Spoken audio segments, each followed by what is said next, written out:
Another story about Cutco is, and this comes from our Chinese heritage that I did not know about.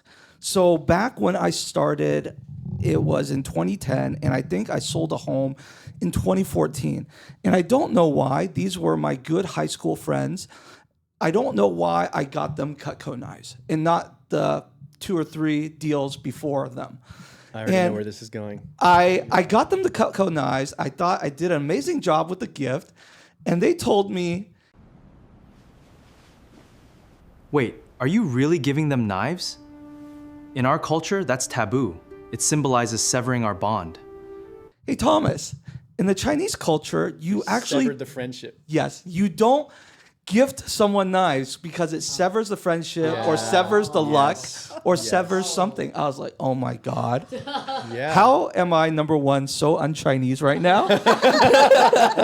And number two, I did. Made sure. These were high quality, expensive knives. Yeah. Very nice. So they are very good at cutting the friendship. So you guys are not friends anymore. No, we are still friends. Yeah.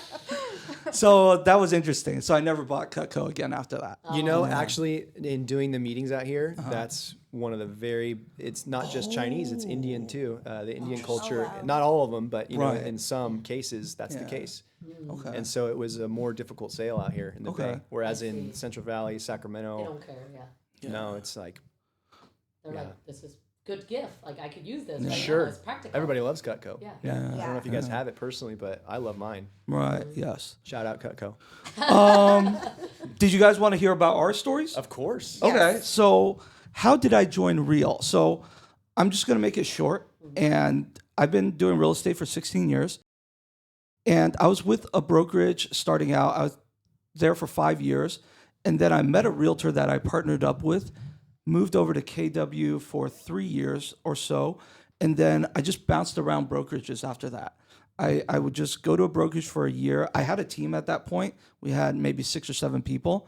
And we would just move brokerages every year. And I just never found a place that I really stuck at. And eventually we landed at Compass, which I thought was a really good brokerage for us. And it is a really good brokerage still. But because of our marketing, the mail that we were sending out, Compass did not allow that, which was fine because they need to have an even playing field. Otherwise, the agents would complain. And so You couldn't send out mail at all? No, we couldn't send out mail with specific stuff on the mail, which again is fine. That's just the rules that you have to play by. Sure. And Lex also was told by Intero, his previous brokerage, that he also was not able to send out mail, a certain mail with certain messages on it. So because of that, we eventually decided to work together. I've known about Lex for about 2 to 3 years before then, but that's what caused me to join Real, and it's been really good ever since. And so now you offer free massages with your real estate services? Or I'm not up to that same level as you yet, Zach, but I will work on it. Oh, wow. I did not know that. Yes. So did you ever write an offer to Lex? And did he? Did I? No, And didn't I- choose him? You know, I have not had that same experience. Okay. As But if you did, you would not have joined him. no.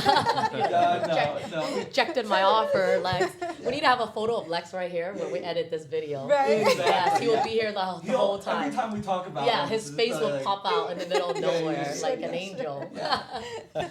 Yeah, so how I started real estate was a very interesting journey. I did Airbnb first, like about 13, 14 years ago. Heard about house hacking, started doing that. And then later on, I just bought one home after another. And then first I was buying in the Bay Area, but I was like, wow, the price point here is so expensive. So I started going out to Davis and Sacramento. And I was like, wow, like I would never forget that I just called the agent and I'm like, hey, show me a home. They showed me the house and then I put a down payment and then it was history. But then later on, I was like, I need to get my own realtor license because then I realized you could use that commission toward your own down payment so that I was able to buy more homes. And then I decided, since I wanted to save more money and I wasn't going to be a full-time realtor, I just hung my license somewhere that just took the least amount of commission. But then later on, as I did it more and more, I found it very exciting, like the offering, the drama, the agents on the other side of the phone. It's like playing poker with the other agent, right? And they don't answer my call, and I'm like, why all these listing agents don't answer my calls? And I didn't know that was the game that they play. Yes, they're like, I'm not gonna answer. I'm too important. Sorry, can't talk right now. And then they just text me back right away. But I was like, you could have picked up, and But now I realize it was a game. Well, they can think about their response, Yes, yes, exactly. And then it was really fun. And then I decided to go more full time into it. And then since I was hanging my license somewhere and it was in LA, I felt like it wasn't really giving me the support I needed locally. And I'm like, well, I live in the Bay Area, and even though they don't really charge much commission, like I'm not getting any open houses, I'm never getting any leads really. Probably maybe once in a while get a referral, but that's also kind of like you don't really hope for referrals. You want to like farm yourself and hunt the leads yourself.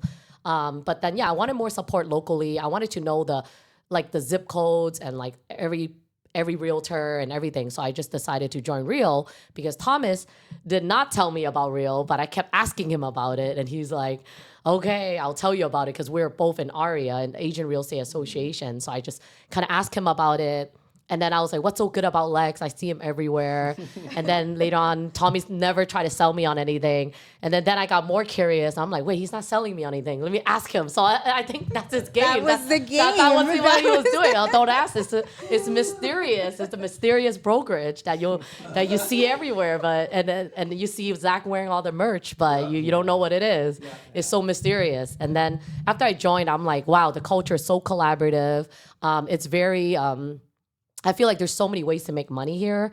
And if you don't want to do one thing, you can always do another. There's like no excuses because there's so many ways. And it's so supportive from the corporate level and everybody up there and like Lex and the whole group, like it's over 100-something agents now. And I think it's amazing. And it's one of the best brokerage in the Bay Area. I was going to add that for an experience at Real, like something that it didn't really like stop me from coming to Real, but I was in Amway for many years, and so I was like familiar with multi-level marketing. Yes. And I'm just not about kind of like hoorah, go out and recruit, And so that wasn't an attractive point to me, was to go and try to recruit like some big team. It was more or less just Lex and also plugging in and just finding someone who's like doing something and then trying to kind of have him take me under his wing, so to speak, or just get close to the fire. And it was only after that I realized how good, everything else was. And I had friends at EXP and, had been recruited. Everyone tried to recruit me super hard. But it's funny. People call me and they're like, hey, how do you like Real? And why would you choose Real over EXP? And my response is the same every time. Yeah. The logo is way better. Okay. It's that simple. Yes. It's The true. reputation I is mean, good. the logo's better. I mean, Yes. the EXP, it's like a weird logo, and the Real is cool. So. Yeah. And the reputation is kind of iffy too. yeah, Right. and then you had mentioned, Thomas, that like the whole, like at other brokerages, there's rules on like what you can mail Yes. out, what you can say, what you can't say. Yes.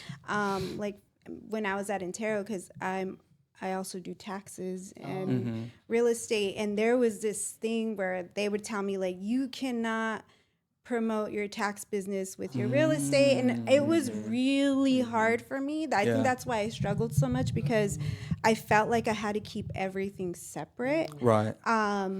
But coming here, I that was the first question I asked. Can I like combine both? Not that we're partners or the two entities are partners, just, that's what I do. That's who Right. I am. Yes. And they're like, it's your brand. Yeah, do You whatever can you do want. whatever you want. Yeah, As long I as you love follow that. the rules, you can do Yeah. whatever you I love want. that. Yeah. Yes. Yeah. Back to what Zach was saying, Real is not multi-level marketing. It's only in the shape of a pyramid. It's not an actual pyramid. And the difference with multi-level marketing and what we do, because it is very similar, I don't get offended when people say it, it's a pyramid scheme. But the difference is, with the multi-level marketing, you're forced to buy inventory. You are forced to spend money. That's the only difference. Yeah. We don't need to spend money.